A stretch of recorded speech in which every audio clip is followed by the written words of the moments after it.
What's up, everyone? Welcome back to episode 4 of the Keep It Down podcast. I'm joined by my two co hosts here, Ty. Ty, say what's good. What is up, everybody? And Logan, say what's up. What's up, guys? How's it going? And as always, it is me, Garrett, as you know. So you can find our podcast on Instagram at Keep It Down Pod. And in our Instagram bio, you'll find our link tree. And that'll take you directly to our Spotify or Zencast or Google Podcasts, wherever you want to listen. We just recently got added to Google Podcasts, so if that's how you prefer to listen, you can find us there now.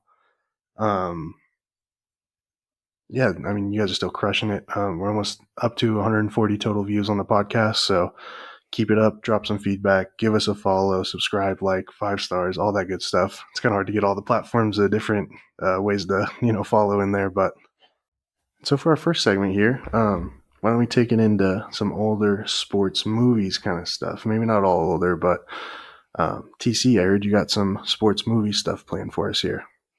Yeah, I definitely do. Here on the podcast, it's a lot of predictions and stats and the cold hard facts, right? But today, I want to get your guys' opinions on some of these classic sports movies. And what we're going to do is I'm going to name the movie.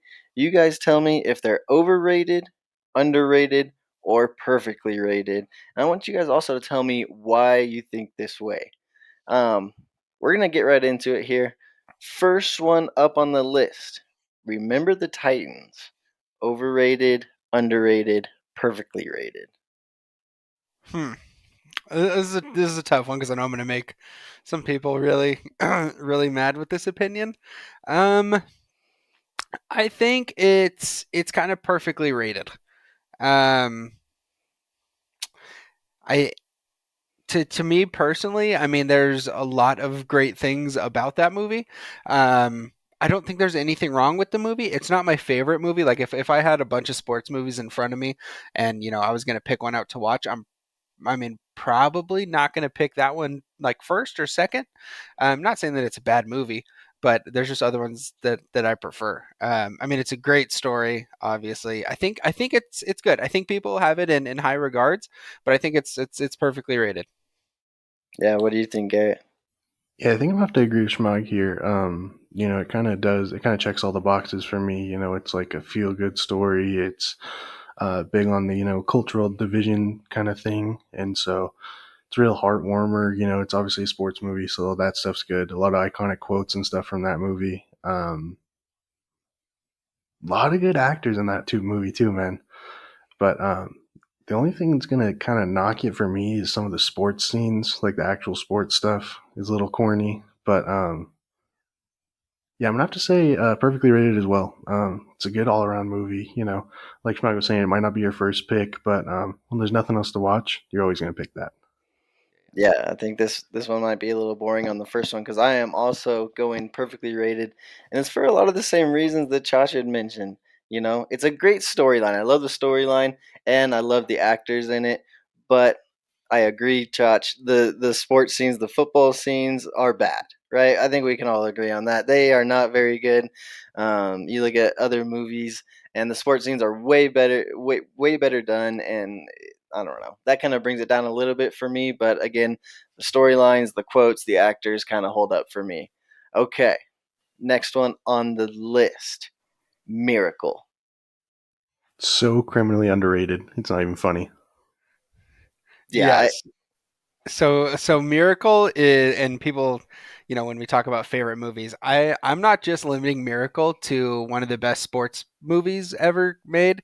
Miracle might be like my favorite movie of all time, regardless of like, topic or genre of movie. Miracle is just, I when I was a kid, I remember watching the documentary that came out about the 1980 team, and then Miracle came out when I was still playing hockey, and man, it's just such a great movie. Like everything about them, from like because they instead of training actors how to play hockey, they basically, the actors were all hockey players. So I mean, like all the stuff that you see in that movie, I mean, it's all realistic and it's real looking, and in the story, obviously, you can't write a better story than that. So, I mean, Miracle is criminally underrated, and it's, for the record, is one of my favorite movies of all time, regardless of sports movies or not. Yeah, no, I'm gonna agree. It is so underrated that it's not even funny. I think all the Curry Boys love this movie. Also, a side note on this movie, when the wives say, "Let's watch a Disney movie tonight," you Hmm. could still pop Miracle in there because it still It, does count. It's made by Disney, man. So it definitely counts. clutch in that regard. Very quotable and really good sports scenes. Plus, go America, man. You know what I mean? It's just a feel good story. So definitely underrated, right? Yeah, absolutely. It's a great movie. Yeah, it checks all the boxes, man. The sports scenes are great. It has so many quotes and feel good moments, and also the emotions of playing sports, how they go from such highs to such lows and all that stuff. I feel like it does a really good job of portraying all of that, and still not being too sports kind of thing. It still makes it entertaining to watch. Anyone any age can watch. You could throw it on for the kids and they would think it was interesting and stuff like that. So yeah, criminally underrated. You love to see it. Go America. Down with the Soviets, baby. Okay, okay. Next one we're gonna get into here, boys, and I'm kind of in the mood to kind of dish a little bit. Let's talk about Rudy. Overrated, underrated, perfectly rated. Oh man. And there's gonna be some people that are mad about this one. I think it is slightly overrated. It, Slightly. I mean, slightly overrated. Yes. Yeah. I think it's a good story. It's just um, like I just have to think like if I'm sitting there like on the couch and I'm like flipping through movies and like I see that movie's on, like I'm probably not picking that one. You know what I mean? I mean, it's a good watch every now and again, but I mean, not a big fan of Notre Dame, so there's that. Sean Astin was obviously great, but you know, I'm gonna say it's overrated. Also, if you just want to sit there for 2 hours and just get gut punched over and over and just get you down in your feels, then pop in Rudy. You know, almost hard to watch. It came out a little before my time, before I was super into sports. I couldn't even tell you if I've actually seen every minute of that movie, but yeah, I'm gonna also have to agree here. A little overrated. Like I said, it's just a 2 hour gut punch, basically. So if you're into those kind of things, pop on Rudy for sure. But No, 100%, man. And I think it is just if Miracle was criminally underrated, this movie is criminally overrated, man. Hey, tell us how I you really feel. I just I have never liked the movie. I don't know if it's because I don't like Notre Dame or because, like Chacha mentioned, the whole thing is just a downer. But also, it's kind of corny, man. The Mm, the kid that all the odds are against, he makes it, and Rudy, come on, man. That kid was a goofball. Like, come on, dude. It's corny. You get out of here with that. I just never been a Rudy fan, and I know a lot of the old heads love it, but you know what? Just not my cup of tea. yeah, So, we just lost like 3 followers. I guarantee it. if you're a big Rudy fan, I don't know what to tell you, man. That's just my honest opinion there. Okay, next one we're gonna get into Friday Night Lights, not the TV show, the movie about the Permian Panthers in Odessa, Texas. What are you guys thinking? I mean, I think most people our age that played football, um, I mean, I think the consensus is that it's one of the best football movies ever made. It's a great story. Football in Texas is just a whole different animal, um, than other parts of the country, and I think it's right where it needs to be. I think it's a perfect rating, but I mean, the rating is high though. Like most people, you ask them what their favorite football movie is, probably going to be Friday Night Lights. Um, great movie, good story based off, real events, which is cool. Real underdog story, gut wrencher at the end. If for those of you listening that haven't seen that movie, um, you know, feel free. It's a great movie though. So I'm gonna say it's right where it needs to be, but it's also held in high regard. So I think that's fair. Yeah, 100%. I kind of agree with that. That I'm gonna have to be right between perfectly rated and underrated because did where this movie excels is number one. I think it was relatable to us. with the small town football feel. Number Yeah, two, the sports scenes, the football scenes are awesome in this movie. they're great. Super Yeah, realistic, and definitely a realistic storyline as well. yeah. So yeah, I think because it's held in such high regard, you could kind of say perfectly rated. But yeah, this is definitely a top fiver for me. Yeah, I think I'm gonna make its own category for it, and I'm gonna call it oversaturated rather than overrated. You know, just a lot of people have seen it. If you mention the movie, everyone's gonna know what you're talking about, basically. So that might skew it a little bit from being overrated. But yeah, no, I mean, every kid who plays high school football knows what it's like to go in there and play some private school that just has the talent over you. I mean, you can't say you don't because you just do. You know, there's games that you go into and you just play kids that are of far higher talent level. You can get close, but I mean, that's kind of what the story is if you've never seen the movie. But yeah, great football scenes, great actors. They portray small town football really well. Shout out Permian, man. Yeah, shout out Permian. Can I just add something real quick though Yeah, about that go ahead. movie? Because I remember times as a kid, and you guys are gonna agree with me here, but I remember times where I didn't necessarily feel like sitting there and watching the whole movie, but like I still wanted to like watch some football. You literally go to scene selection and you put it on right of the screen of the image of the Astrodome, right? And then Refuse New Noise starts coming on, that song, like when they're running out of the tunnel. And like that, like if anyone wants to like catch a glimpse of what it's like before a big game, or like what football players kind of experience, like put on that part, watch that scene, and like that's it. Like that scene just encompasses it, and like it's still like gets me going. Like just thinking about it now. But like one of the best like representations of what it's like, and like what you feel like when you're like gonna play in a big game or anything like that. It's crazy. And Yeah, the halftime speeches scene where it's Oh like man. stitching between the two coaches and it's like synced Oh up is not just one of the best sports scenes of all time, but probably one of the best movie scenes I've ever seen. And you know, you we at least in the Curry household think very highly of that halftime speech. It I think resonates a lot with all of us. Just an overall great movie, man. yeah, definitely super relatable. yeah. Um, okay, next one we're gonna get into here, guys. It's gonna be Moneyball, starring Brad Pitt. Oh, sorry, I just almost jumped out of my seat. I can't believe you brought Moneyball up. I love that movie, and that movie is criminally underrated. And But for those of why do you love it so much? I think it is so hilarious. I think Jonah Hill's character in that movie is so funny, and I think Brad Pitt is so funny. Side note: Hannah and I just got done watching all the Ocean's movies. Great movies, some of the best, like the best trilogy of movies ever made. I won't hear it otherwise. But like the whole concept behind that movie is obviously great, and it's a whole different approach to baseball, which has been the same for however long baseball has been around. So like hearing that story of Billy Bean is great.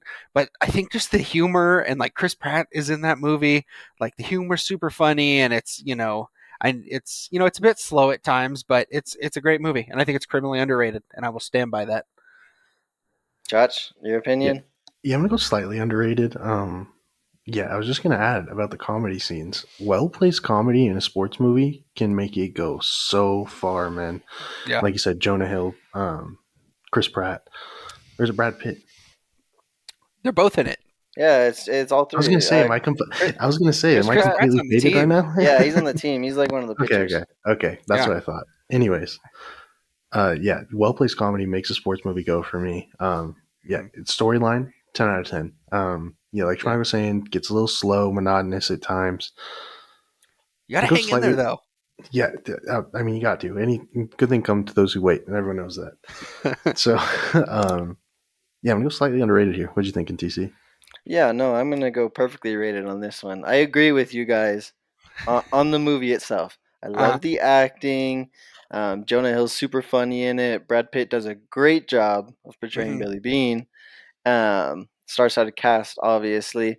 The only knock I have against it is it's getting into the analytics world of sports, which bugs the hell out of me. You see it on Sundays now. Teams are doing the most wild stuff, either on fourth down or going for 2 point conversions. I know it's a different sport in football and baseball, but same goes for baseball. You got just so much overthinking and using computers and all this stuff to try to make your decisions for you, it kind of takes the gut feeling away that maybe Mm. is needed to be a good coach or a decision maker for your team. So while I agree that the movie is awesome and funny, a great storyline, I just that it reminds me of the analytics way that the sports world is going now. So for right now, I'm gonna put it in the perfectly rated category. I respect that. I respect that for sure. No, 100%. Last one I got on the list, guys. Um, we're going with The Blind Side. Criminally, actually, it might be perfectly rated. In Okay. my in my household, anytime The Blind Side is on, it's automatically going on the TV, regardless of what else is happening. I don't care if it's Super Bowl. I don't care if it's Game 7 of the NBA Finals. Blind Side's going on. Is Um, it because it's quotable, or because you enjoy the storyline, or what makes it special for you, Chach? that's the thing. All of it, like you just mentioned, all that stuff. It's kind of got a little bit of the Rudy element where a kid who's got nothing suddenly gets everything kind of thing going for it. But I think they do it really nicely because it kind of the plot twist at the end kind of circles everything back. The actors phenomenal. Um, the football scenes are great. The football coaching. Seeing a coach teach a new kid how to play football. I think we can all relate to that. Playing youth football or even high school football, stuff like that. So um, yeah, personally, criminally underrated, but in the general consensus here, it's probably perfectly rated. No, it's all about your opinion, man. So we're going criminally underrated in the Garrett Curry household. I get it, man. What about you, Logan? How are you feeling about The Blind Side? So we really love that movie. I think it's a great movie. Tim McGraw, shouts out Tim McGraw, dude, Dude, shouts out Tim McGraw. doing a great job, Underrated man. actor. Like great writing, super funny. I love the coach of the high school. That dude is so funny. I can't remember his name or the coach's name off the top of my head, but that dude was so funny. Him, just his facial expressions. The only knock that I have on that movie, and this isn't the movie's fault at all, but after the movie came out and the real Michael, O'Hare came out and was like, yeah, I mean, they kind of portrayed me to be this idiot, like I didn't know how to play football when like I did, but like some of the so for the movie's sake, it's a great movie, and I think it's perfectly rated. But for like the overall like realistic, value of it, it gets knocked down a little bit for me. It would be like if the guys from like the 1980 hockey team after Miracle came out, so like, meh, it's not really how it went. Like it would kind of knock it down for you. So that's how I feel about Blindside. Great movie, excellent movie, feel good movie. Gets you right in the feels. Some of those parts. It's got everything a good sports movie should have. So I'm gonna say it's perfect right where it is. Yeah, 100%. I think I'm gonna go with maybe a little bit underrated on this one, guys. I really dig the storyline. Mm. It's got that kid that comes from nothing, makes himself into something. So it's definitely a feel good heart warmer. And I like the acting in it. The Thanksgiving scene, hilarious, obviously, and it's pretty quotable. You know what Mm-hmm. I mean? Enough with the trick plays, Bert. Run the dang ball. Run the dang So, ball. yeah. So, definitely a fun one, but a little bit quirky. You know what I mean? Quirky is kind of the comedy that I would describe for this movie, but I Mm. definitely enjoy it. And like I said, it's a feel good movie, so I'm gonna give it a slight underrating on this one. Um, Cool, guys. Well, that wraps it up for our overrated, underrated on the sports movies. Wanted to get into it, wanted to dish a little bit today, guys. So um, I wanted to get into one of my favorite segments from podcast past, Yep. and that is Wrench's Corner. Wrench, go ahead and take it away, buddy. All right, so on this week's Wrench's Corner, it's a little more open floor. So basically, I just have one question for the two of you, and it can be because it means most to you, or you think it's the hardest, or the most difficult trophy to win. But you're gonna tell me what is the best championship to win in sports. Ooh, So I this mean, is a we can talk about gold medals, NBA, NHL, NCAA, MLB, NFL, really anything. So I just want to get your guys' opinion here. well. I think we have to start with the different playoff formats, right?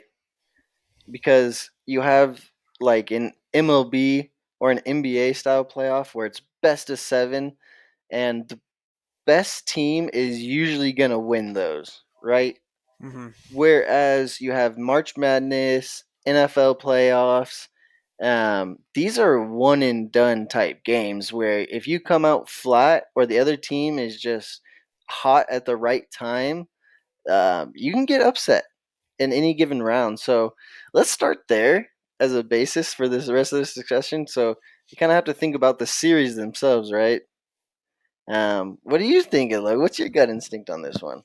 Like to me personally, I mean, obviously, like with series, there's a lot of travel involved, right? So, like, for NBA especially, I mean, you might be playing in LA one night, and then like a night or two later, you're playing in like Boston or somewhere like that. So, like, obviously, like there's a lot of travel, and like you try to acclimate yourself the best that you can, but I mean, there's still a difference. But I mean, it's also like a series. So like, if you like you said, like if you come out flat one game and you get ran up in game one, like you got six more, to turn it around, kind of thing.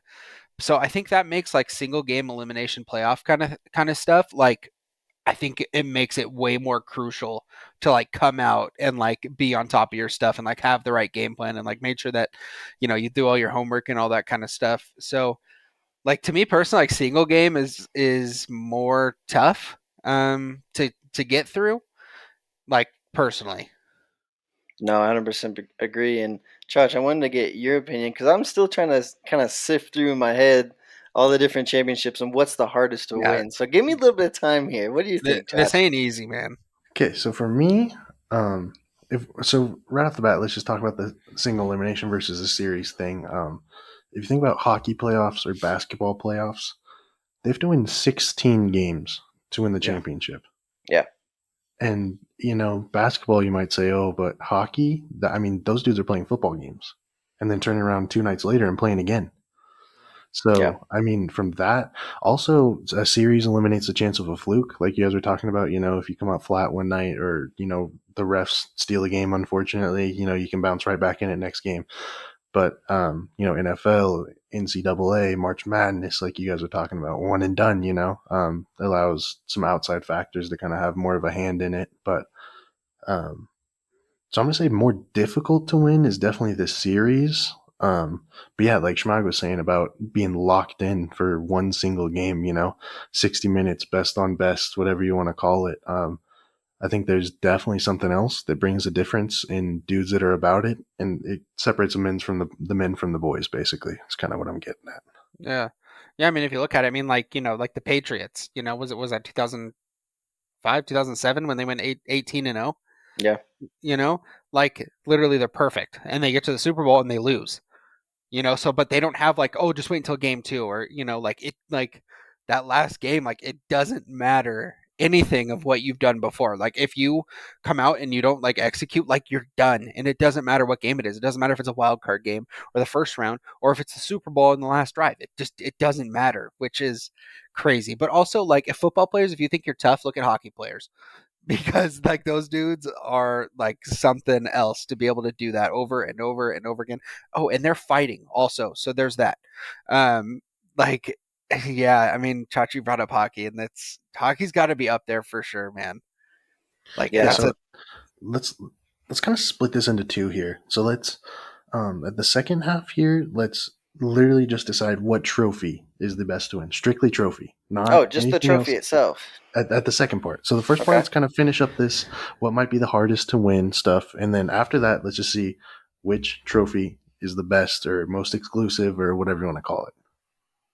Yeah, on the flip side of what Logan was saying about a series, when you say it's a best of 7 series, when you have a team down like 3-2 in the series, right? You have to finish them off, right? Mhm. And so for either the next game or potentially the next 2 games, you're going to be getting their haymakers coming at you, man, because they're fighting for their lives. And Yeah, you, even though you've already won 3, you still got to seal the deal, right? right. So it's you kind of once you get to that game 6, game 7, it's almost like that single game elimination feel again at the end of the Yeah, series, right? And both teams know each other so well. Um, So I'm kind of narrowing it down into my mind that maybe the series might actually be harder to win because Yeah. again, it's not just the single game. The single game, maybe you have a better scheme, or you come out with something that they haven't seen, or you're just hot. You know Yeah. what I mean? Whereas a series, you can't just outthink someone 7 times. They're gonna figure out what you're gonna do, and they're gonna try to adjust and account for that. So Right. I'm kind of narrowing down to the series as being harder to win.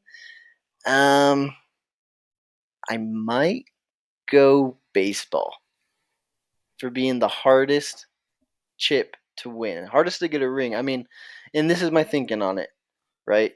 The Dodgers. Yeah. Like the Dodgers Do- are absolutely star-studded, locked and loaded, yeah. biggest payroll in baseball, and they got a chip in 2020 in a shortened season. But again, it's hard to win the chip in that league, man, Yeah. because you get these teams that just don't go away, or it's hard. I think it might be the hardest in baseball. Yeah, I'm almost gonna have to kind of agree. Now that you said that, some stuff kind of started popping in my head. Like pitching. How to play your pitchers, how to deal the dudes. How to manage your team properly. So that almost makes you want to also lean baseball. Yeah, Also, the 182 games. yeah, That's insane. And then the only thing that knocks baseball is it's a really momentum based sport, like it seems like there's never the same four teams left, it's always just like either the Dodgers, Yankees, Astros, or the Red Sox, and then three other teams who got hot, kind of thing. hmm So, um, hockey, like Schwag was saying, is insane that they play this physical of a game that many times. They have to win 16 games to win the championship. The NFL plays 17 games in the regular season. So that's kind of crazy to think about. Um, so I'm gonna say most difficult is hockey, but baseball's definitely a close second. yeah, Yeah. I'm and gonna. I think that was a good point too, Chach, with the managing of the baseball team as well, deciding who's gonna be the starting pitcher that night, how long they're gonna go, who you're gonna have ready for the next game. If the game goes into extra innings, who are you willing to give up tonight and not have them for tomorrow? So there's a lot of managing that goes into it, and then a lot of the game within the game as well. So yeah, but it might be baseball. I'm thinking of the other series, sports, basketball, and NHL. Am I missing any others? Basketball, you can kind of just out athlete the other team for 4 games. You know what I mean? Or Yeah. if you're the Golden State Warriors, outshoot them. Not necessarily the best athletes on that team, but um, you can basically just outskill someone or out athlete someone into a dub for the series, Right. and then kind of the same way for NHL. I know that they have schemes and different plays that they run, or maybe sets or whatever. But if you have dudes that might carry you enough to win the series, what are you thinking, Logan? Yeah, I think there's things about baseball which make it more difficult, and I think there's things about hockey that make it more difficult. But I mean, I think we're all kind of in consensus that those are kind of the two hardest, trophies to win in like professional sports. I mean, like hockey, just because of how physical it is, and I mean, there's five guys, and like if one of your stars goes down, like you're you can be in a pretty rough spot. Baseball a little more forgiving. You got nine players starting, and then you have obviously your rotation of pitchers, and you have a little bit more leeway in that sense. But yeah, I mean, I don't know. I mean, but baseball though, I mean, there's just so many games, and then there's playoffs. And so, I mean, it's yeah. I mean, I gotta give it a tie between the two. I can't pick between one or the other. I mean, they're both extremely difficult to win for their own reasons alone. So I'm gonna give those two a tie. I can't pick between one or the other. Okay, and just one kind of side note here before we get into what's the coolest trophy portion of this question. What's the most flukiest of all the championship or playoff series? Because I'm thinking it's March Madness. Um, Number Yeah, 15 seeds beating 2 seeds in the first round. I think a 1 seed just went down in the last couple of years to a 16 seed for the first time. So Yeah. it's definitely kind of that what team's getting hot plus what's a bad matchup for a Duke or a Kentucky in the first couple of rounds kind of thing. Yeah, yeah. I think what makes it so great is also what makes it like kind of crappy. It's like on the same coin. I mean, like, yeah, I mean, everyone can talk about Kentucky or Duke or UNC all or NC all they want, but they come out game one and lose to Western Louisiana Tech, Southern University. Like, it's it. You know what Yeah. I mean? So it's great because it's one game. You got to be on your stuff, but bad because I mean I'm sure it sucks to be one of those big schools and lose, first round by a 16 seed. But Yeah, and I also think you kind of touched on it, but I think that's what makes it so exciting as well. yeah, You know what I mean? You might see Duke playing a 16 seed in the first round and think, okay, yeah, Duke has it. And then March Madness rolls around, and all of a mhm. sudden at 10 o'clock on a Tuesday, you're like, dude, Whoa, Duke is whoa, down one in the second half. Like, what's going on here, man? yeah. Yeah, I'm gonna have to agree with you guys. I almost want to put the NFL below March Madness, and I don't know if it's just because I'm a Saints fan. And from the years of Definitely because you're a Saints fan. 2017 to 2019, we got fluked out of the playoffs 3 years in a row. Yeah. So definitely scary times around the Curry household, uh, or if you're a Saints fan in general. But yeah, like you guys are saying, and also a tournament, man. It's not necessarily series; it's still single elimination, but you still got to win multiple games. And it's a giant bracket, so that's why I'd step it above the NFL. Also, the preparation time. Like you guys are saying, Duke plays Florida Gulf Coast, infamous upset from a couple of years back, but and then they squeak out by 1 point, then you got to regroup and play the next afternoon at 3 p.m. Like, so that's a pretty quick turnaround. The NFL, you got a whole week, you can kind of lick your wounds. And then on the flip side of that, you're the 15 seed that beats the 1 seed, and you can just ride the hot hand all the way. It almost kind of puts the teams into wounded animal mode, like a shark that just tasted blood, so kind of sends them into frenzy mode, makes them rattle off and play better. And a confident team is a scary team.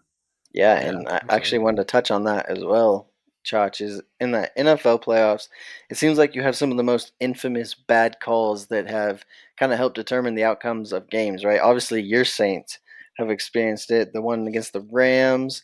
What's the other one? Not the Minneapolis Miracle, but bad calls have knocked you guys out of the playoffs a couple of times. I'm also thinking about Jacksonville when they had Tom Brady's New England Patriots on the ropes, Hmm. and got a PI call, bogus PI call that let Tom Brady get off the hook on that one. So that's also another factor that plays into it too, where it doesn't seem as prevalent in the other games where usually you have decision based calls that can determine the game. Basketball, baseball. If it's a safe or out situation, they can go back and replay that. But like Hmm. the situations I'm describing are just pass interference calls that weren't reviewable and sucks to suck. You're out of luck, man. Right, right.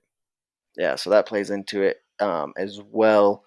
Let's get into what's the best trophy. I'm thinking we're all kind of leaning the same way here, boys. But what's your opinion? Um, I mean, to like the best like trophy, Yeah, like the if we're just trophy or the traditions or what, like just the trophy, not winning it, not anything like oh that. the How it Stanley Cup, looks. easy, Yeah. a Okay. million and a half percent Stanley Cup by a million and a half, dude. But why is it the Stanley Cup? It's the Stanley Cup because one, it's just a clean, great looking trophy. I love that they put the team names and all the players on the trophy. I think it kind of ties every year together, and I think that's super cool. The Stanley Cup also dual purpose. You can eat cereal out of it, and you can chug beers out of it. So I mean, like it's cool. It's a great like giant trophy, and I think it's cool that there's like tradition around the trophy, and you know, um, bringing it out with the white gloves on, and like when it's in the building, the Stanley Cup is in the building. You know what I mean? Like it's electric, and it's the best trophy by a million, easy. Yeah. To kind of piggyback off Schmag here, I agree with all the points, but you missed the biggest one. It's the Stanley Cup. Yeah. It's not a Lombardi trophy. It's not Hmm. a World Series pennant. It is the Stanley Cup. Yeah. Anyone who doesn't know, all the names are inscribed, and that's from the film tech to the captain of the hockey team and coaches and everyone in between. So it's got that. And then as the rings fill up, they're put in the Hall of Fame in it, but there's only one trophy. There's not multiple of them that get passed around. And, um, every player on the team gets to spend a day with the Stanley Cup the summer after they win it to going into the next fall when it goes back to the keeper, or, wherever it goes. So the Hall of Fame probably. But so yeah, I'm also going to have to agree with Stanley Cup here, boys. Yeah, no, it's a Stanley Cup for sure. There's so much you can do with it. Like Smog was saying, you can drink beer, you can eat cereal, you can put your newborn baby in there.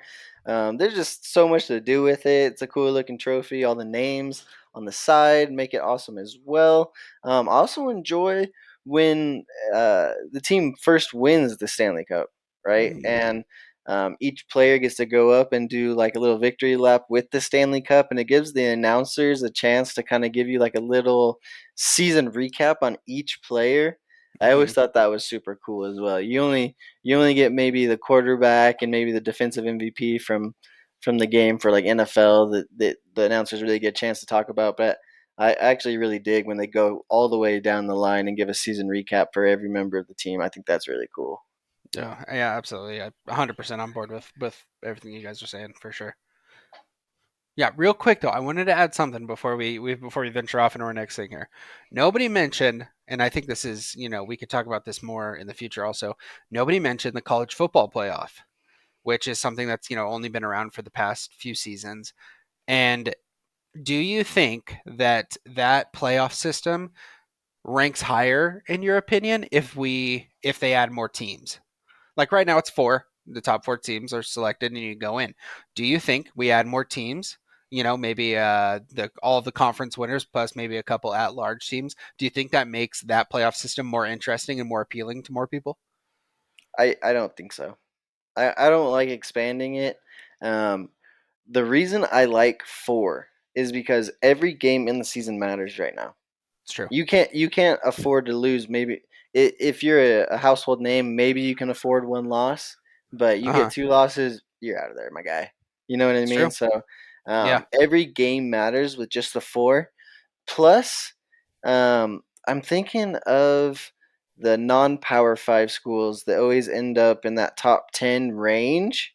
um, do I really need to see them taking on Georgia or Alabama in the first round? I think we know how that's going to roll. We saw that with Cincinnati last year. So It's true. I don't. I think it waters it down a little bit. It gives too much leeway for the rest of the season. I like it just how it is at four. I know there's a lot of talk of expanding, but if I had my way, it'd stick at four. Yeah. Yeah. Absolutely. I get what you're saying for sure.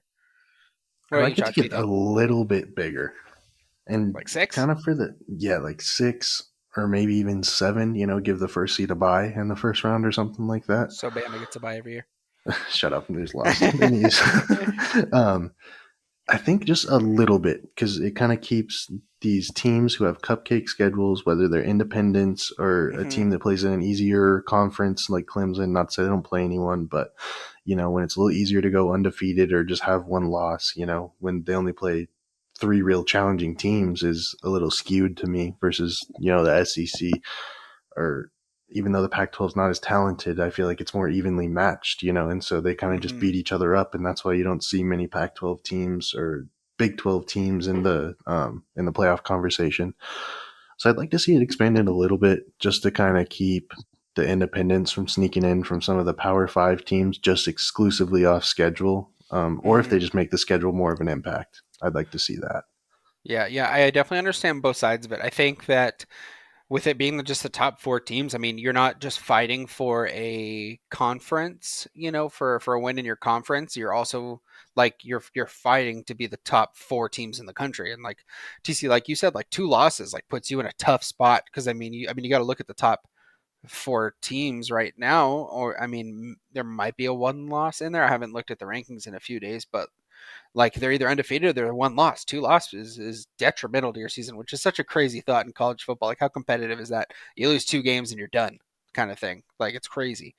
But also at the same time, I think like maybe it would give teams, from the Big Ten or the Pac-12, or maybe it introduces them more, and maybe, I don't want to say that everyone deserves a fair chance at it, but maybe it just makes it a little bit more competitive. And, I'm sure all the schools would benefit from having their representative in the college football playoff. I see it going that way.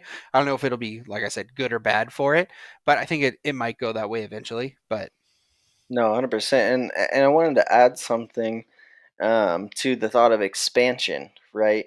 It kind of depends on how it was done. I've heard mhm, talks about the Power Five conference winners all getting in. So if we expanded it to eight, let's say, the Power Five conference winners all get in. So, number one, I like that idea, right? mhm, Because it brings back the conference championship games to a different level that gives it more meaning. mhm, So, I do like it for that fact. I just don't want a bunch of Cinderella teams getting in the playoff and getting waxed by the powerhouse Clemson, Georgia, Bama, what have you, right? yeah, So if it was the Power Five conference winners getting an automatic bid, and then you have three at-large teams for a TCU or a Oklahoma State or an Oregon or maybe a one or two lost Pac-12 team, um, and then maybe you just have the one Cinderella non Power Five conference team in there. I'd yeah, be rocking with that. You know what I mean? So yeah. I think a lot of it is has to go back to how it's done. Yeah. Yeah, absolutely. I think all about it goes back to how it's done. I mean, you can't just like add a bunch more teams just without rhyme or reason. Oh, well, because we need more teams in the playoffs. Like there has to be like some sort of method behind the madness, I think, which will make it more interesting. What if? All right, just a little inkling just popped in my head when you guys were talking.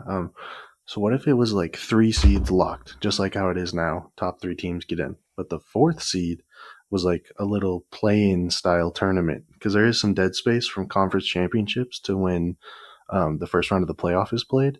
So Yeah. you guys like to see a little 4 or 6 team scramble in that dead space for the fourth spot, kind of prove who could get in. So it kind of expansion a little bit, but it also isn't just a cupcake for one Alabama or one Georgia. Yeah, So are you thinking like a two-team playoff for that last spot, or are you thinking like a four-team, or what are you thinking there?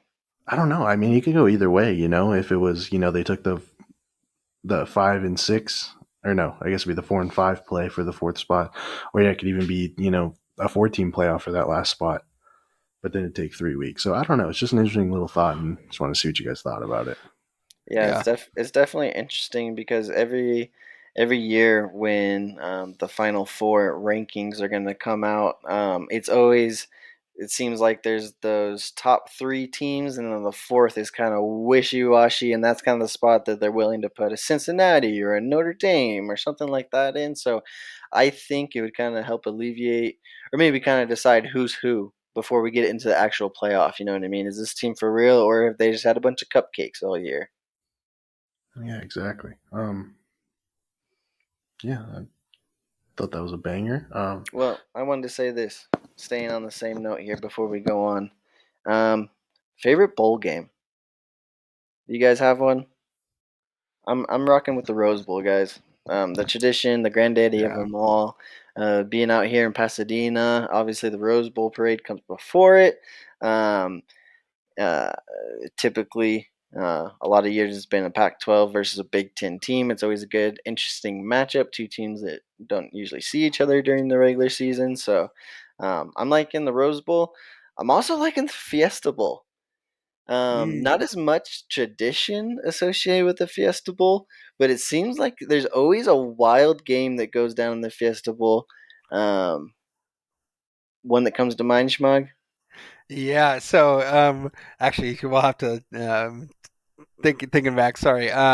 So going back to episode 3, we're talking about what like the best like football games ever were. Speaking of the festival, I was reminded that we missed one. I had a little bit of viewer feedback. Shout out Ray Cross.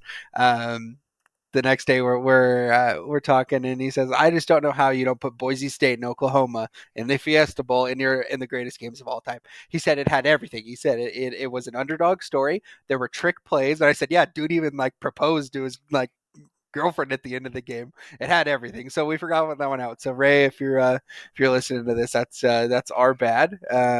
But yeah, Fiesta Bowl's up there for sure.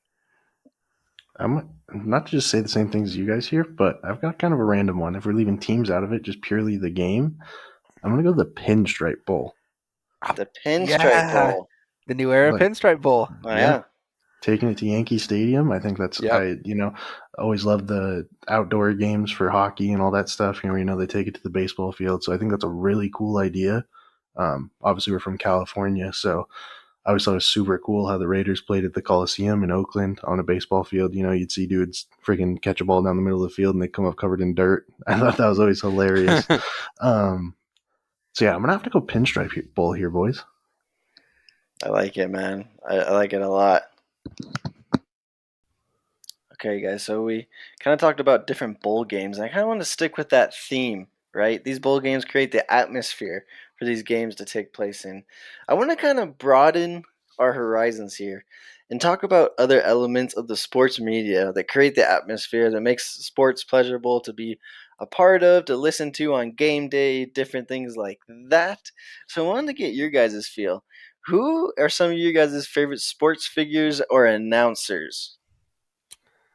So I was actually just watching. I think it was actually during the Raiders and Chiefs game a week ago or so.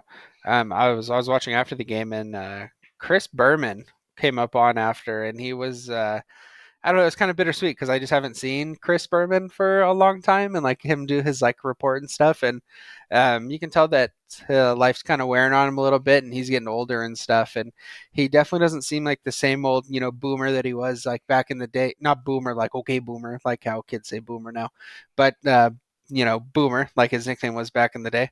Um, he just doesn't seem like he's got the same juice anymore, and it kind of made me sad a little bit, man, watching it. Chris Berman was always one of my favorites, and he was a big part of the 2K5 football game back in the day, and he announced that game, and that was great. So yeah, Chris Berman's up there for me for sure, man. Yeah, I definitely dig Chris Berman, and kind of to keep it with that theme, on ESPN Plus, I believe it is, but on Monday mornings, him and I think it's Keith Jackson. Is that his longtime partner, Keith Jackson? Um, Yes, yeah. yeah, they do like a 30-minute little show, and it'll show all the highlights of the previous day's games, and it's good old fashioned Chris Berman with the whoop. And Hmm. he does all his little sounds and everything. That one's always Yeah. really fun one to watch. So I'm also rocking with Chris Berman. Um, for strictly announcers, I'm rocking with Brad Nessler, Brent Musburger. Mm, Okay. I know that Brad Nessler's teamed up with Gary Danielson most of the time on that CBS, the SEC CBS feed on Saturday mornings. uh-huh. Dude, I love those guys. I don't know if it's just because it seems like it's always a big game or what, but Yeah. they're definitely two of my favorites. Yeah, they're great together for sure. Yeah, I mean, like they're good. I mean, also the classic duo. I mean, Al Michaels and John Madden. I mean, obviously, like those two together are perfect. And Al Michaels, throwing it back to previously in the podcast, we are talking about Miracle. I mean, he announced the 1980 like game, and I mean, so I mean, for obvious reasons, those two and John Madden, just the great guy that he was at the video game, and the all the impersonations that came out of John Madden after, and R.I.P. John Madden. But yeah, I mean those two for sure up there for me. Mine, I got one. I got a couple here, but my first one's gonna be Gus Johnson. Gus Johnson, yeah. Um, Last year Oregon Ohio State game, he's the infamous touchdown Oregon. He's that guy. So Hmm. um, just I think he does mostly Big Ten stuff. So I was looking up some clips and stuff, and they're all pretty much from the Big Ten championship or when Ohio State's playing a bigger school. So I also have Mike Tirico pretty high up on my Oh, list. okay, yeah. Yeah, yeah, He called the Rebirth of New Orleans clip. Now he's on the Sunday night game with Chris Collinsworth, another great, just all around pretty solid announcing. I can't remember the name of the two dudes who called every Oregon night game last year, but I never want to hear them on my TV ever again. I can't remember. I was gonna say, Logan hates those guys. Yeah, so I mean, if we're talking about the worst, I'm gonna say pretty much everyone on the Pac-12 network needs to get a new job. I'm done and I'm over it. Like, go talk about Eastern Carolina. Like, I hate it. I hate it. I hate it. I hate it. so much. And I know everyone like listening to this is like, you need to calm down. These are people that don't mean anything to you. They're horrible. They're horrible. They literally the whole entire time. Like if I just wanted to hear people talk bad about Oregon, I would go talk to a USC fan. But like I'm done hearing these guys who are supposed to be like impartial to the team talk about everything else but the game going on. It's crazy. Absolutely crazy. No, no, I definitely dig the passion. I knew you were gonna go off when I said that I too. hate it, man. But before we get into who annoys us, let's finish up Sorry. with who we're Sorry. liking. Who we're liking, okay? Sorry.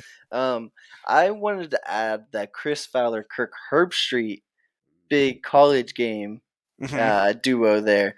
Um, they're usually ABC, if I'm not mistaken, correct? But typical college football playoff type game, the night game is going to be Kirk Herbstreit and Chris Fowler there. So I also wanted to give them a shout out. Also, I wanted to get you guys' opinions on the Jim Nance Tony Romo combo. How you guys Okay, feeling about those two? I got something here.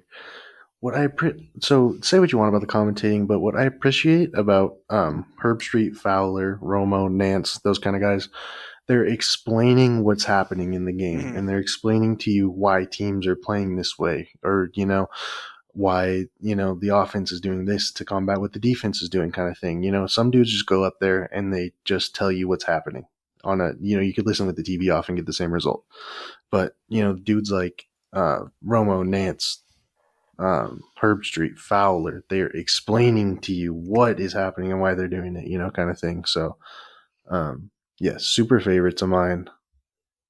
Um, Okay. Also, sorry, I Yeah, have one go. more shout out, TC. Sorry. Yeah, yeah. Dipping out of the football world, Doc Emmerich. Yeah.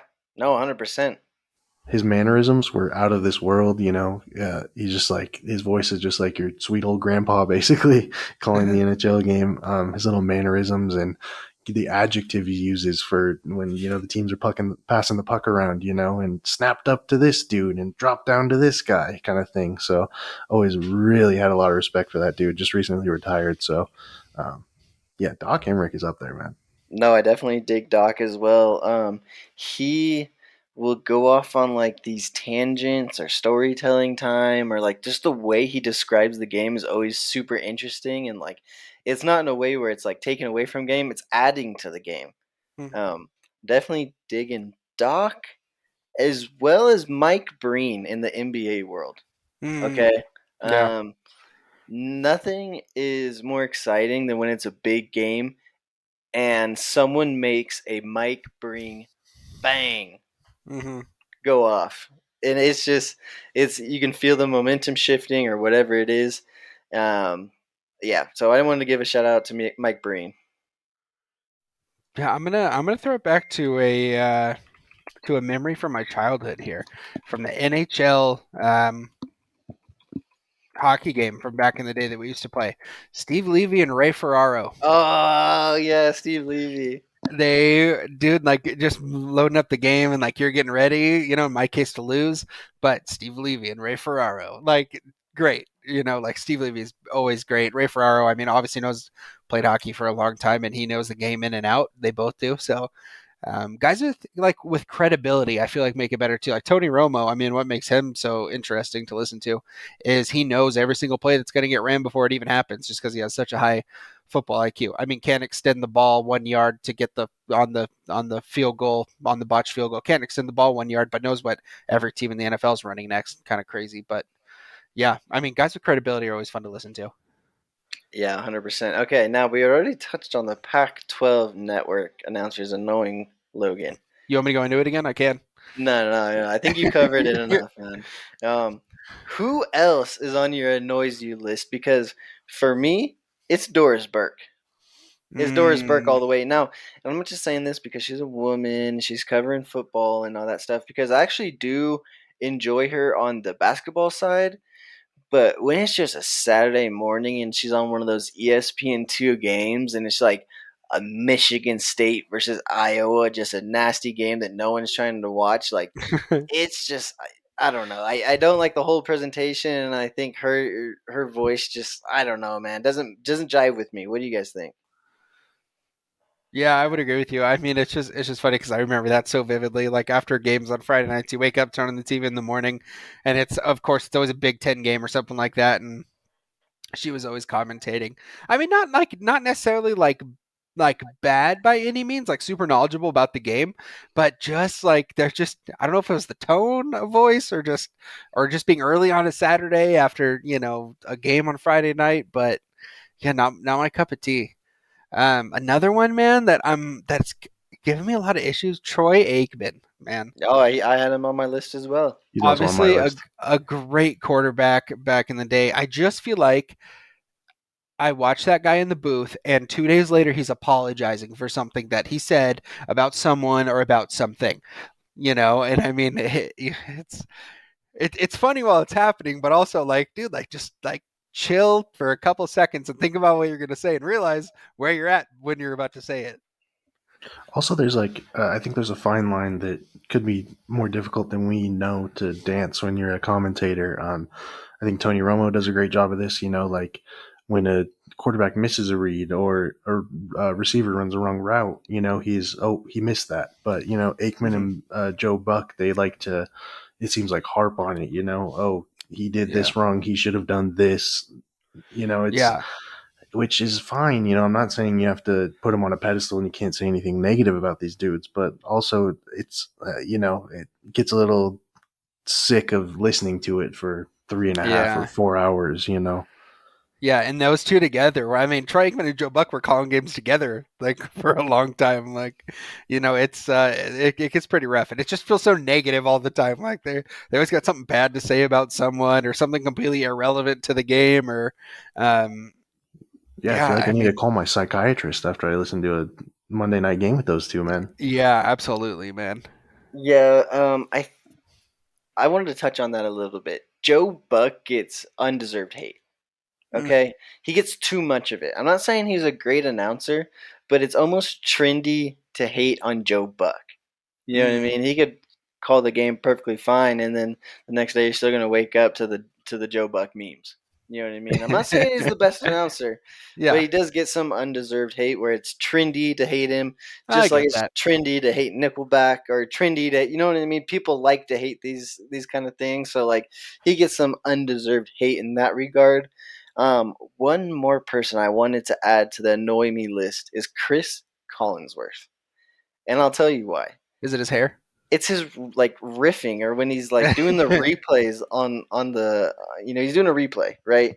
And he'll just like riff like he's just gonna kind of roll around and look for like, obviously, dude, like Yeah. such the king of like, it's an obvious statement, you know what I mean? Uh-huh. Yeah, like when you're tuning in and he does his little signature slide into the frame, right before the game gets going, you're like, oh, nothing is better than this right now. But yeah, sometimes on the replays and when it gets a little more nitty gritty, he does kind of, uh, dumb it down a little too much, which maybe that's just, us being dudes who've played football for our whole lives or what. But Yeah. Also, yeah, also he'll just tie everything into Aaron Rodgers or Tom Brady. Has Well, nothing yeah. to do with these two, but if you want to be Tom Brady or if you want to win games, oh my gosh, we get it. They're the best right now, but just leave it alone. Yeah. Okay. Yeah. I mean, go back to what you were saying, Ty. I mean, Joe Buck might get unnecessary hate. We need to take some of that hate for Joe Buck, throw it over to the Pac-12 refs. We need to make some, or the Pac-12 announcers and the refs, and we need to make some changes. I think we can all agree. So, yeah, Yeah, dude, like 100%. sorry to kind of rant about the Pac-12 refs or announcers a little more. I was it's all watching bad. the USC Utah game last weekend, and Shush. Utah full out pulled the upset against USC, and it clicks off and it goes back to the announcers, right after the game, and it's like their faces on the broadcast, and they're just still just gassing USC to know like I get they're the blue chip of the Pac-12 now or whatever you want to call it, but like it's just so frustrating sometimes, man, when they're biased for the whole game and then Utah flips the script, wins the game, and then it's just right back to it right after. So I don't Yeah. know. That's just Which, my opinion, I guess. But yeah. And I mean, for those listening, I mean, we're, yeah, on this podcast here, we're not giant fans of Utah, especially after last season. Um, but I mean, you got to give roses where they're due. I mean, Utah played a great game and they beat a good USC team. But like, I mean, it goes back to Pac-12 commentators. They're always going to want to talk about whatever they want to talk about that's not pertinent to what's actually going on, which is crazy. But Yeah. One more name I wanted to throw out there for you guys. That guy Petros. Petros. What is it? Papadakis. You guys know Um, what I'm talking about? Just the I mean, absolute USC stan. oh Just the yeah, absolute worst. Yeah, Google him right now, Petros, because this yeah. guy bugs me to no end with his USC loyalty, man. Yeah. I mean, he works for the Fox or the Pac-12 network or Pac-12 Southern. Um, yeah, big. I mean, did he play for USC? Is that what I'm seeing right now? Dude, I have no idea, but it always seems like he's just rooting for them way harder than anyone else, and it just Okay, bugs me. so I mean, a couple points to him. He did play for USC, but still, Oh yeah. he's 100% allowed to bug you. Go off. No, that's all I had. I don't even want to mention his name on this podcast anymore, but he bugs the crap out of me. While we're on USC, boys, I want to touch on one quick thing. It's a little sidebar. We're big into uniforms and style and all that stuff. What do we think about Utah's helmets last week? I liked the thought of it. You know what I Yeah, mean? this is Obviously, we've I got to be think it. careful here.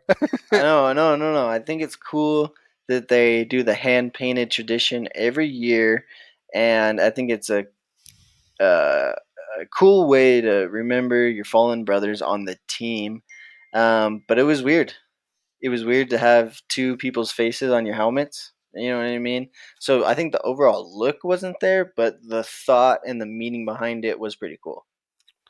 Yeah, yeah. I mean, obviously, I mean, like nothing bad to say about why, why those players were on the helmet. Absolutely not. I mean, obviously, we can sit here and we can talk crap about Utah and every other team in the Pac-12, but I mean, those are people, and that extends beyond football. You know what I mean? And I mean. I couldn't imagine going through something like that as a teammate. You know what I mean? So like, um, yeah, I mean, the thought of it, 100%. I'm on board with you, Ty. It's great. I think it's awesome to do that. Um, I like navies when they did it a few years ago when they had like the battleships on their helmets. I thought that was cool. I think it's cool, but even then, like, it's not like my favorite look. But I mean, it's done well, and I mean, I can't really say too much bad about it. It's just because it's not my cup of tea doesn't mean it's not awesome. So Yeah, for sure. I think it was a cool little way to tribute out the fallen dudes and all that stuff. Utah football posted a bunch of super emotional videos with the coaches in the locker rooms with the moms of those two kids who passed away. So, yeah. and of course, if you watch any Utah football, they have the logos and stuff already made with that kind of stuff. So that's the only Hmm. thing I would like to kind of see more use that logo that they already have made. It's already plastered all over the place. The hand paint helmets are a really cool idea and everything, but yeah, I think the logo would have been a little more practical for me. Yeah, no, But 100%. So we kind of touched on the different announcers, guys. I wanted to get your take on which network has the best overall presentation to be watching the game on. I have three that I really enjoy. I'm going CBS, whether it's college football or NFL football. Um, Also, really enjoy Sunday Night Football as well. Uh, Fun little theme song, and it's usually a pretty big game. And then obviously ESPN/ABC. So those are my top three. What are you guys thinking? Mm, Is yours the Pac-12 network by chance? 100% not. I'm gonna have Um, to go. Besides the announcers, I'm gonna have to go Monday Night Football just because of the yeah, Randy Moss, Teddy Bruschi, Yeah, all that, Matt Hasselback, all that stuff. Great. Love the little segments before the game. It's not just eight dudes sitting at a desk talking. They're usually there. They're doing some interactive stuff. Tossing the football around while they're talking or whatever. So Monday Night Football is a good one.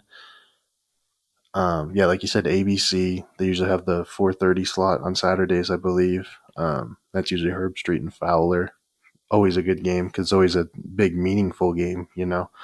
Which I think has a lot to do with it. Obviously some of these dudes who just get a random game at 9:30 a.m. on Saturday. It's a little harder to work with what you got. So those are my two standouts. yeah. I mean, I really love Monday Night Football, and I think it kind of brings back a lot of A lot of like good memories, just saying like some of those players that were really, kind of, running things when we were kids, like up there kind of talking about football and kind of how they see football now is super cool. Um, does ESPN College Game Day count as a as a network or something we can throw in here? Because I Throw love it Game in. Day. Because I love Game Day so much, man. Especially like last week, Tennessee and Bama. Shout out the Vols, baby. By the way, um, Pat McAfee, dude, great addition to that staff, dude. He just brings the juice every single week and just brings something that I feel like they might have been missing. And College Game Day is up there for me. So I mean, ESPN, I guess in that sense. I know that it's not technically what we're talking about here, but between like College Game Day, Monday Night Football, and then like CBS for those big college games is always a win too. Yeah, 100%. Last thing I wanted to touch on, boys, is the sports media figures. Okay, we're talking about Skip. We're talking about Stephen A. Okay, as well as maybe even Scott Van Pelt or Mike Green. Who do you like? Who do you not like? Um, Sorry to Uh, interrupt you there, Schmack, but I'll you good? interject here. Skip is super far down on my list. Hmm. Honestly, the whole Skip and Shannon show isn't my cup of tea. I don't like how Shannon just sits back and says "skip" a bunch of times. Skip, Skip. Now I want skip, my restitution. So yeah, not a huge Skip and Shannon guy. Stephen A's down there, but I feel like his opinions are mostly based. He he's one of the louder personalities, if you will. Yeah, louder doesn't mean Um, right though. I never said he was right. I said he was usually based. Just saying. Um, Gosh, I'm not going to lose my train of thought now. No, I was gonna interject and say, well, with those two guys, they get paid to have hot takes. You know what I mean? Their shows are interesting to watch because they're saying some wild crap, but at the end of the day, that's kind of their job is to get views. So they'll throw anything out there. There's no accountability to it, whether they're right or wrong. You know what I mean? So they can just say whatever the heck they want. Yeah, I respect the hustle. I don't like it though. No, Oh, I was 100%. sorry. Let me interject back in here. I just Scott Van Pelt. I think he does a lot of good things. Yeah, He's one of those dudes who just literally reports what happened and his thoughts, all that stuff. There's no spinning it, like you said, like Ty was saying there for Stephen A. or Skip or Shannon.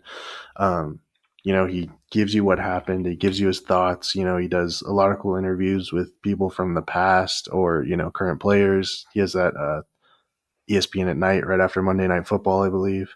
Or is that Sunday Night Football? One of the two, can't remember. But yeah, Scott Van Pelt's way up there for me, man. Yeah, he's got the SVP at night that comes on, I think most days after whatever the night game is, whether it's baseball or whatever's last on ESPN slate for that day. Um, But yeah, I'm right there with you guys. Not a huge fan of either Skip or Stephen A. But I wanted to give a shout out to the Get Up show in the morning, right mm, on ESPN. Mike Greeny, and then Rex Ryan and my boy Ryan Clark. Dude, when mm. when it's when and that show comes on, number one, they give insightful thoughts, and they're not just up there trying to get views; they're actually giving you like real credible thoughts as to what's going on in the sports world for that day. So really dig that show, as well as like Chach said, the SVP as well. I'm gonna Yeah, throw which out is a couple here. Sorry, Chach, no, before I get off here. Um, this is gonna be a good one, and I have watched more hours of this segment on ESPN than I can count. Uh, Tony Kornheiser and Michael Wilbon. Hmm. Pardon the interruption. Yeah, Okay. And what made this so great when I was a kid is, just like ESPN, you have all your topics on the side and they would hit all of them. But like PTI, it was like like it was like short form and they would go through everything really quickly. And I feel, especially Tony, I mean, both of them work so well off of each other, but Tony Kornheiser, and what a last name that is. I would pay to have my last name be that. But that I mean, just such a funny dude and kind of like a crotchety old guy sometimes at times, and it was good. They worked really well off each other. It was like it's like what's like Skip and Stephen A. always wanted to be, but could never get there. yeah, 100%. Yeah, I was just gonna add that's what makes sports media so pleasing to the palate for the masses. That if you're into hot takes and Stephen A. or Skip and Shannon just yelling for however many hours are on the air per day. Or, Yeah. there's dudes like SVP, very grounded, very give you what's out there. If you're into short form stuff, you can go to Pardon the Interruption. Pat McAfee's show is, not to say based, but it's kind of the same kind of style, format, if you will. Hmm. So there's kind of something for everyone, which is, I think, is what makes it so cool, and it just pleases the masses so well. Is there's something you can watch for everyone. Yeah, 100%.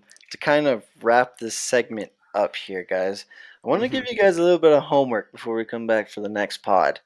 On YouTube, you can go and search the best of the This Is Sports Center commercials. Okay. It'd be almost like a half hour long. And when we come back next time, I want you guys to tell me you guys' favorite ones, and I'll be interested to see if they're the same or different. But Yeah. not only are they sports related, they are hilarious. So definitely take a trip back in time and watch a couple of those. You will not be disappointed.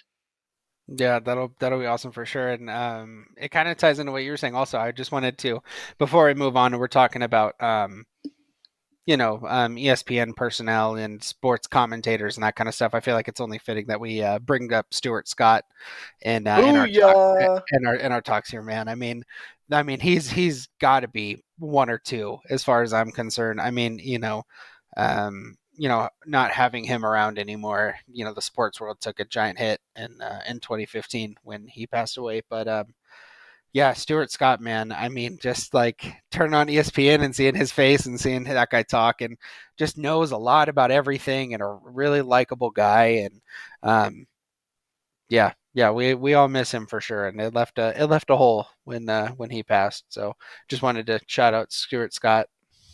Just to say, if anyone wants a tearjerker on whenever they're watching this, go watch his last SB's acceptance speech and Hmm. just get a taste for what he meant to the sports world with all those personalities and stuff in the audience. So definitely go Yeah. check that out if you got a minute. Yeah, so we spent a while talking about different atmospheres, different venues that these games are being played at. Chach, I wanted to get into the actual games that are going to be played this week. I heard you got some pickems for us. I just wanted to give everyone a little bit of disclaimer. Um, I went 2-4 last week, so Mm. don't trust me if you're a betting man. That's all I'm going to say. I think I only dropped two. Yeah, Yeah, you are so how hot Schmag is right so now. good at this. I don't Hey, shout out understand. TCU, dude. I'm riding that wagon till the wheels fall off, baby. Yeah, I mean, this has got to even out at some point, right? This cannot continue any longer, man. Gosh, we're about to be eating ramen noodles for the next 3 weeks, boys. Um, okay, so while we're on the tone of atmospheres and electricity, starting off our first pick 'em, we got number 9 UCLA coming to Autzen Stadium at number 10 Oregon. College game day, so all the crew is going to be there. It's going to be loud. Heard there's some rain in the forecast, even though it never rains at Autzen Stadium. Um, Oregon's favored by just about a touchdown. This is going to be a huge game. These teams are almost carbon copies of each other. It's really just who is going to lose the game. It's not who. I think this is going to come down to who is willing to give it to the other team. I don't think it's going to be a show of skill or anything like that. I think it's going to be tight. I think Oregon's going to will it out, especially if weather becomes a factor. So yeah, I'm taking Oregon here. Yeah, definitely. Like you kind of touched on, this is going to kind of decide the trajectory for the rest of the season in the Pac 12. Both are looking like powerhouses coming in. Obviously, their top 10 rankings, respectively, reflect that. I think the key to Oregon winning this game is going to be containing DTR. DTR, I said it when I picked UCLA to beat Utah, is their difference maker. He's the engine that makes the car run. So slowing down DTR slows down UCLA. That being said, UCLA does have a couple of impressive wins on their resume already in Utah and Washington. I think it's going to be a high scoring game. So I think opportune defense is going to be what makes or breaks this game for either team. Hopefully, Oregon can establish that run game, and everything else will kind of follow up off of that. I got to roll with Oregon, man. Yeah, I mean it's funny because we normally call this our complete, or sarcastically, we call this our unbiased Oregon pick of the week. I actually do have a lot of respect for the UCLA team and what they've done up to this point. I think they're a good, solid team. Their quarterback is obviously playing great. I mean, UCLA is coming off of a bye week, Oregon's coming off of a bye week. If I had to pick like a week for Oregon to go up against UCLA, it's probably when we're fresh off of a bye week and everyone has time to, kind of get back to where they need to be to compete. Um, um, but I mean, it's a tough one, man. I mean, UCLA is a good team. I don't like, obviously, this pick is a lot harder just because UCLA is a good team. But I mean, you can't not pick the boys at home at Autzen in the rain and college game day and all that stuff going on. I mean, I got Oregon by at least 2 touchdowns in this one. I think they're ready, and I think Bo Nix is playing out of his mind right now. And I mean, it's a freight train that I don't think UCLA is going to be able to stop. Yeah, Oregon. One little padlock stat here: Oregon is fourth in FBS in yards per carry, and that's across four backs total. And so that is a crazy padlock stat. Like I said, these teams are very similar in the way they're coached and all that stuff. They like to establish the run. Oregon's pass defense is near the bottom in the Pac-12, so you might see UCLA trying to flip it. Of course, Zach Charbonnet on UCLA is a freak, so I think the key to this game is going to be shutting him down early and making him do it through the air. But yeah, then for a second game, number 8 TCU versus Kansas State. So that's at TCU. Sorry, little mishap there. Okay, number 17 Kansas State at number 8 TCU. The line's -5 TCU. TCU's looking like a hot hand right now. You can go ahead if you want to, Schmack. If you want to No, interject. I'm going to make it quick for you guys. I'm going to go TCU by 1,000,000 at home. Kansas State, not a bad team, dude. But TCU, I mean, that win over Oklahoma State last week, I mean, a comeback from behind win. They've won a ton of big games this year. And I picked TCU every single time. And I am rolling with the Horned Frogs. Yeah, I think the only thing that's going to make this game, well, another thing that's going to make this game a little bit more interesting is there is a high wind advisory set for this game. Okay, everyone knows TCU's got the high flying offense. Is the wind? Is it? Are we going to have a Bills Patriots type wind out there, and both teams can't pass the ball at all? I think that's the only thing that would slow TCU down. Obviously, they had the massive come from behind win against Oklahoma State last year. Um, it's crazy because coming into the year, TCU's over under win loss total for the year was set at 6.5. Mm. This is a very impressive run that they're on, and I think they're going to continue it. I'm rolling with TCU at home. I'm going to take the upset here, boys. Oh, no, Josh. Yes.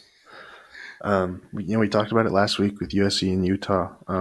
What happens when the fair weather stops?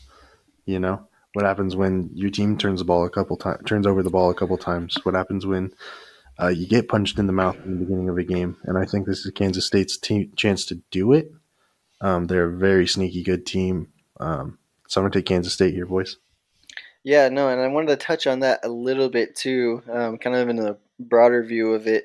Um, it's almost like you're waiting for the slip up for some of these teams, right? Mm-hmm. Whether it be especially in the Big 12, TCU, Oklahoma State, Kansas State, Kansas. Like, it's almost like you're trying to predict when the slip up will be. And who's for real and who's not. So that's what makes it so interesting in that Big 12 conference is like you almost don't believe it, so you're like, oh, I think it's going to be this one, or I think it's going to be that one, and it's definitely hard to tell. For sure. I think that's going to be a very interesting game. It's either going to be super tight from the first quarter to the fourth, or it's going to be an absolute bloodbath for TCU all the way through. I don't think there's another option there. So, um, moving on to our next one. This one kind of shocked me a little bit here. We got number 20 Texas at number 11 Oklahoma State. The line says Texas by 4.5 on the road at a team that's ranked 9 spots ahead of them. Do you think Texas football is back?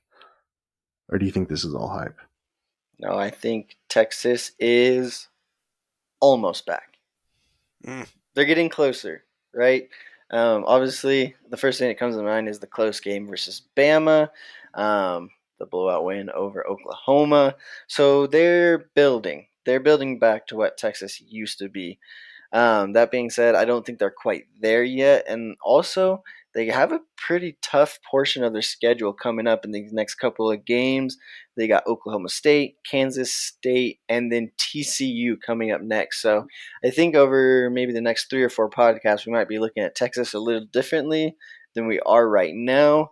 On the Oklahoma State side, if there's one thing you can take from the last game as a positive, is that you had a big lead over TCU, um, in the first half. So it's not like you just came out flat and got pushed around the whole game.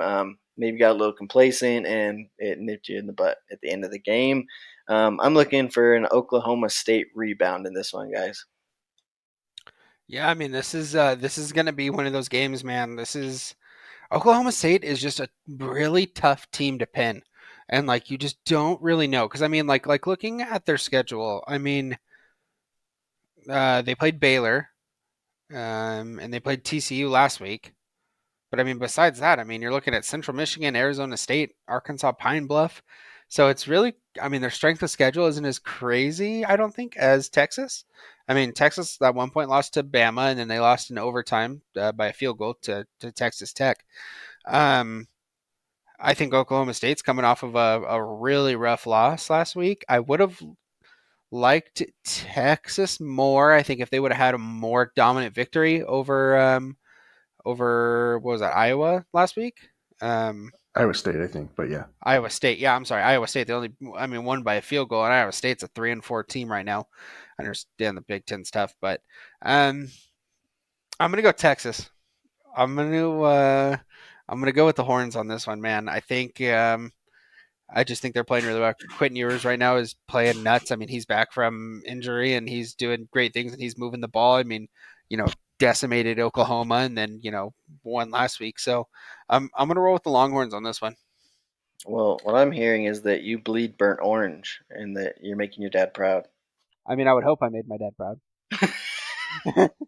Yeah, yeah, okay. I did say Moneyball was a great movie, and I am going for Texas this week. So, I mean, if I don't get a text like within the next couple of days, it's, it's down with the horns, and it's Brad. They could have picked someone way better than Brad Pitt for that movie, but Okay, okay. I'm seeing what your real game is here. just want to make my dad proud. Yeah, for sure. I think I'm gonna have to agree with Schmank here. I'm going with Texas. I think they're battle tested. Close. We keep talking about that game against Alabama, but I mean, They should have won. Alabama is a damn good team, no matter what, regardless of the year or the players. They're a well coached team. They play disciplined, and they are one of the premier brands in college football. So that goes a long way in my book, and I think Texas is going to take the upset here. Um, Next game. This is our only game featuring an unranked team this week. We got number Uh-huh. 7 Ole Miss at unranked LSU. The line is Ole Miss by 1.5. Boy, oh boy. I think this one was probably the hardest on the slate of games for me. This is a tough one. And I don't know why, but it's almost like what I was talking about with the Big 12 is like, I don't know if I trust Ole Miss yet. Okay. You know what I mean? Like, they've been playing great ball. The offense is absolutely soaring right now. Yeah. But again, it's Ole Miss. And that brand name is just like something that I don't fully trust yet. Um, Pair that along with Jaden Daniels going absolutely nuts last week, 6 total touchdowns. Hmm. Um, Ole Miss defense didn't show up against Auburn last week, and we know that they've been bad in the past. Um, they're going in to LSU. Um, this is a tough one, man. I'm seeing kind of a Hmm. trap card getting played here. LSU is not a bad football team. I'm putting Ole Miss on upset alert, but Mm. I just have no faith in Brian Kelly to pull it out in the end. So I'm going with the safe bet here, and I'm going to roll with Ole Miss that's what my gut is telling me. I think that Brian Kelly's going to find a way to choke it away for his guys, man. Yeah, I think Ole Miss knows that they are in a very, very good spot right now, being ranked number 7, and Alabama coming off of a loss, and I mean all those teams got to start playing each other. So I mean, I think Ole Miss knows that like if they can just keep winning and they can just hold on to football games, like they're going to be in a good spot, come discussion time for college football playoff. So, I mean, do I think that necessarily Ole Miss is going to be in the playoff? Probably not, but I think they know that they're in a good spot. Um, and I mean, you know, oh, my boy Brian Kelly, my family, Brian Kelly, man. I can't pen it with the guy, and I don't dislike LSU. I think Death Valley is an incredibly tough place to go in and play. Um, but I'm gonna go Ole Miss. I'm gonna go Ole Miss. I don't have the faith in Brian Kelly in these big games. Yeah, I'm gonna keep this short and sweet. This is gonna be an Ole Miss bloodbath. LSU is good, but to what extent? Ole Miss hasn't played too many tough games, but I think they are going to roll here at LSU in Death Valley. So, but only time will tell here, boys. Yeah, that's the part that scares me is Ole Miss. With the strength of schedule, it just hasn't been there yet. This is like one of their first tests, really. You get the win over Auburn as well as Kentucky. Um, yeah, I don't know. That's where my hesitancy comes from. Is just I'm not really sold yet. Again, with that Ole Miss brand name, but my gut's telling me Ole Miss, so that's what I'm rolling with. And the craziest part before we move on to the next one here, to me personally, I didn't think about Ole Miss versus Brian Kelly. I didn't think about Ole Miss versus JT Daniel. I literally thought Ole Miss versus Death Valley. Yeah, Because I mean that is just not an easy place to play ever. But like I mean, so it's not up to the coaching. It's not up to the quarterback. I think it just purely LSU has that home field advantage. But even then, I mean, I don't think LSU has enough to win against Ole Miss right now. Moving into the next one. This is my hot pick of the week here, boys. yeah. We got number 5 Clemson at 14 Syracuse. I mean, mine's gonna be pretty quick. I think Syracuse is a great team, and I love what they're doing. I also love that they play in a dome. That's pretty sick. But I'm gonna go Clemson, dude. I mean, Syracuse is a great team. It's okay. I already know where you guys are. Well, at least one of you is going to go with this. Syracuse is a great team. I have absolutely nothing against them. Um, but Clemson is they're getting back to that prime form that they were a few years ago, and it's beautiful to see. And that place is going to be rocking. Yeah, I can kind of see the way that Chach might be going on this one as well. Now, before you gave your pick, I wanted to ask you, Chach, because I think you've picked against Clemson a couple of times now, if I'm not Yeah, mistaken, or maybe at least put them on upset watch. yeah. What's your Is deal? there something you're seeing in Clemson that you're not liking, or is it just the fact that it's Clemson and they play in the ACC? It's not just an ACC team. I think it's big on the when is the slip up going to happen and can they survive it. I don't think they've had that yet. They left the NC State game clean. Of course, that was at home. They Florida State. They went to Florida State, so that's a little bigger of a win. But at Syracuse in New York, coming from North Carolina, South Carolina, North Carolina, I think. Um, yeah, that's quite a road trip. I think it's going to weigh heavy. I think this is going to be the game where we see him turn the ball over. Like Logan was saying, it's a dome. Um, you know how crowd noise sits in a dome, especially when it's rowdy college kids. So for that reason, I'm taking Syracuse by a field goal here Timeout. Timeout. Timeout. Where are they playing at this weekend? at Syracuse. What do you mean? I mean, my notes say at Clemson. Is there an What we error? got here? Figure out where the game is at, okay? No, I'll give you where Oh you no, guys boys. This game is at Clemson. Oh, never mind. That's just my pick. are. Okay. Backtrack here. Okay, Okay, but I know what you were saying about the dome, Chach, because yeah. um, yeah. Go ahead. Go finish up with yours. My fault. The website looked at completely said at Syracuse. That's my fault, boys. Yeah, if it's at Clemson, I think it's going to become a much easier game. I think Clemson has better athletes.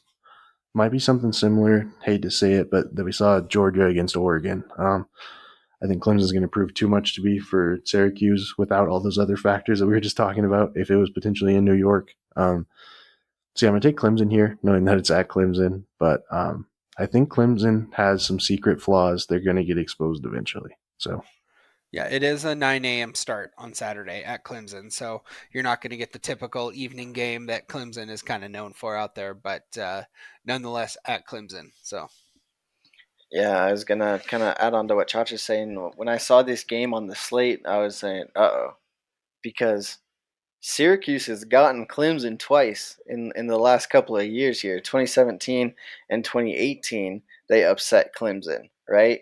And I know one of those was at Syracuse at least. Um, but I think the difference for this matchup is in those matchups when they were able to upset Clemson, they were under the radar and they got to play spoiler. And Clemson, like I said, they were under the radar, and Clemson wasn't looking for them. Going in, this is a top 20 showdown. Clemson's going to be ready.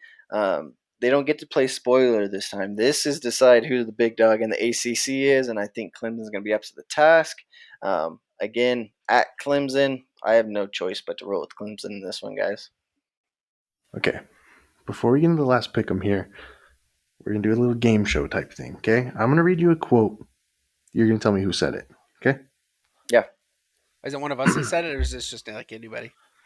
No, it's in the realm that we're speaking right now. Okay.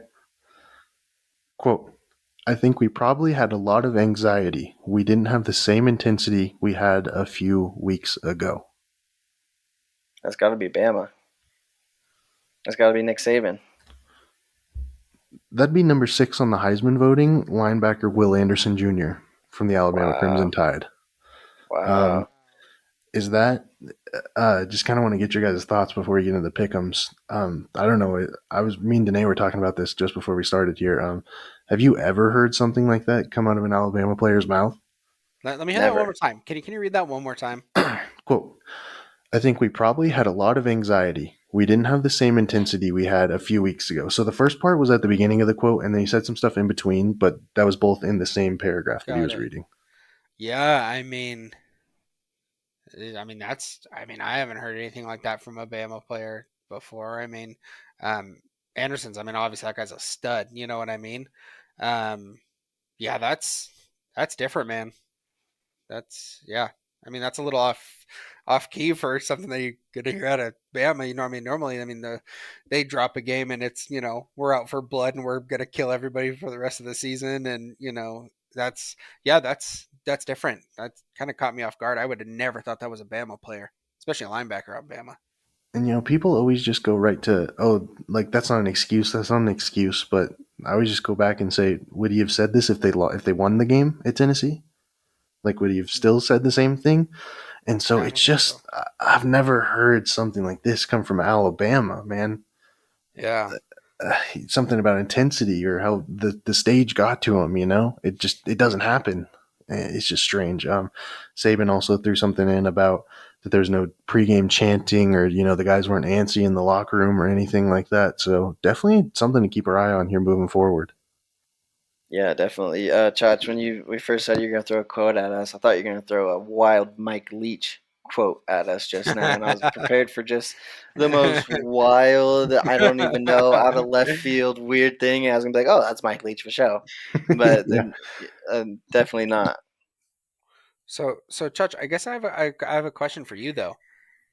Was it Tennessee that was absolutely bonkers last weekend, or is something up with Bama that's going on underneath the surface a little bit? Just briefly. That's what makes me worry. Quotes like this that are slipping out, Alabama doesn't get out mentaled by anyone in the country, you know? It's a little, it's tough to say that their season's over or anything like that, or that, they're cursed from the end. They're Alabama. They have loads of 5-star talent on their team, Mm-hmm. and Nick Saban at the helm. They're in no way, shape, or form out of it. But it's definitely something to keep an eye on. I think just because we've never heard something like this come from an Alabama player about anxiety or worrying about a stage of a game. You know, they play the biggest games year in year out. They are the brand of college football, if you will, for sure. Top one of the top three at least. So I don't know, man. Yeah. What do you think, TC? Was it Tennessee or is there something going on at Bama? I think maybe a little bit of both. Um, Tennessee is definitely a much better team this year than they have been in the past. But with Bama, you kind of seen them tense up in some of their biggest games, whether it be the Texas or the Tennessee game. Mm, So that's a little troublesome. That's not like Alabama at all, you know. right, So right. um, I don't know. I mean, Bama got knocked off, so if you look at it that way, it's not that uncommon for them to have a loss sometime during the year. But again, the tensing up in the big game is just very uncommon for them. Absolutely. Definitely something to keep an eye on. And while we're on the Alabama Tennessee game, I just want to give a shout out to Neyland Stadium in Tennessee, man. I don't know if any of you guys saw the Twitter videos of the goalposts from Neyland Stadium making their way out of the stadium through the streets of Tennessee and into the Tennessee River. Yeah. Yeah, no, Bonkers, dude. yes, the storm in the field and the stealing the goalposts and all the cigars that came out, man, that was quite the scene. Hmm. Definitely well deserved. After I think I had brought up the stat of Alabama beating Tennessee 15 times in a row, so you know that they were ready to party that night, man. It was a long time coming, that's for sure. Yeah, Yeah, and that That place is going nuts. just one thing to kind of wrap both of those things back together. Nerves for Alabama for a team that they haven't lost to in 16 years. It just kind of adds a whole nother layer of confusion and wonder about this Alabama team. But Yeah. not to live in the past too much. So let's get into our last pick 'em here. 24 Mississippi State at number 6 Alabama. Alabama's a 21-point favorite. yeah, Oh. I'm Oh gonna yeah. hop on that right now. It sucks to be Mississippi State this week. It True. sucks because Bama is angry. They got, I don't want to say embarrassed because it was a close game, but losing to Tennessee is just not the look that they were going for. And I think they're going to take it out on Mississippi State this coming week. That being said, Mike Leach teams, the word I would describe them is quirky. They're Mm, quirky. They run that air raid, and you don't see it very often. It's tough to simulate it in practice. Um, I don't think Bama loses two in a row. They haven't since I've been watching football in the last 10, 15 years. I'm going Bama big. They got a grudge, and it just happens to be Mississippi State this week. yeah, TC, I'm on board with you, dude. Last week, like watching the Tennessee Bama game, it really kind of looked like there were times when Bama was just playing not to lose instead of playing to win, just by some of the play calls and some of what was going on the field. But Bama's going to be playing to win this week. They might score 80 on Mississippi State. I am very highly convinced. Bama's on revenge tour now, and it's kind of like you said, it's going to get real ugly for Mississippi State this weekend. Mike Leach might suffer the worst loss of his career this weekend. He will. He will, actually. It's done. Yeah, Alabama's going full into wounded animal mode right now. And it would suck to be number 24 Mississippi State that lands in their path. I think any team in the country, whether it's you trot them out against that same Tennessee team, it might get ugly either way. I don't know. So, and they'll probably beat them by 70 and still run gassers on the field afterwards. So, I think it's just one of those games that you're kind of, if you're Mississippi State, you're kind of behind the eight ball before you even take the first kickoff. So, yeah, I'm gonna take Bama by at least the point spread, if not double that. Yeah, 100%. Yeah, another huge weekend of college football coming up, boys. UCLA, Oregon, going to decide the Pac-12. TCU, Kansas State looks like it could decide who's going to be at the top of the Big 12. Mm-hmm. And then, yeah, this Alabama pressure cooker situation. It's going to be interesting to watch, and that's why you love to watch it every Saturday. Yeah, I just wanted to circle back to the Oregon UCLA game coming up this weekend. Um, our man Bo Nix has been getting tossed around in the Heisman discussion. Um, what are you guys thinking? Is this sustainable? Is he a Heisman candidate? I wanted to get your guys' take on that. So I think he is, in my book, 100% a Heisman candidate. Do I think he will win the Heisman? No. I just think there's too many guys that, have cemented careers at, whatever college they've been at. Um, I love Bo Nix though. When we found out that we were getting him this offseason, I was extremely excited. He's just a great player and a great teammate and a great all around dude. I mean, that dude plays his heart out every single game, every single down. In my book, yes, 100% he should be considered. Do I think that he will be? Probably not. I mean, just coming from Auburn and kind of what everything that happened during his exit there and coming to Oregon. But he's been great. He's been nothing but great. And, this year will definitely be a special one to remember for sure. Yeah, so Bo Nix got 3 points in the Heisman voting of not this last week, but the one before that. So the week before, Oregon went on the bye, and then obviously Ohio State played one game.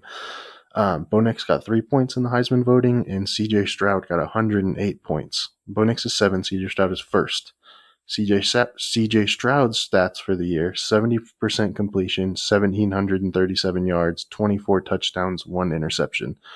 Bo Nix's stats for the year: 70% completion, 1,525 yards, 12 touchdowns, 3 interceptions, 40 carries for 331 yards, along with 8 touchdowns on the ground. Yeah, 100%. The CJ Stroud's the favorite right now, right? He's that guy at Ohio State. But we had mentioned it last week on the pod.